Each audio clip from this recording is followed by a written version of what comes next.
All of us have been impacted by the coronavirus, of course, but one segment of the population has endured some of the worst of it. Thank you for choosing us. I'm Brian McElhatton. And I'm Caitlin Kendall. Now, a year after the World Health Organization declared the pandemic a global health emergency, Hoosiers living in long-term care facilities can get what many of them have craved for all these months, a hug.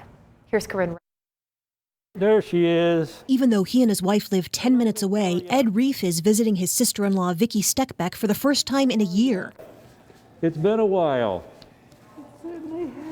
Heavens, yes. The pandemic has kept them apart, and Friday was not only the first time they've seen each other, it also marked Vicki's first hug in all this time. When he came around the corner and you saw him and you got a hug, what was that like? She's looking good.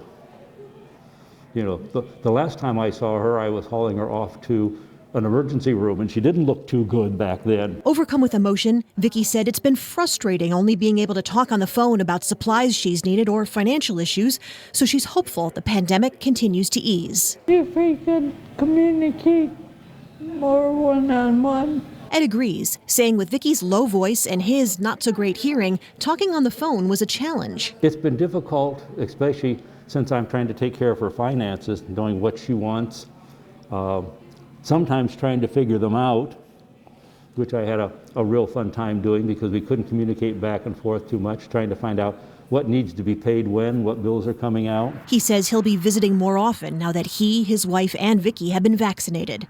A Heritage Park administrator says the state health department allowing residents to receive hugs is a welcome milestone. We've been able to have people come in, but they had to maintain that 6-foot distance and not have that touch. But touch is so important, that therapeutic touch, letting one another know that you love each other. If you would like to visit and hug a loved one, you should call ahead to schedule an appointment with the care facility.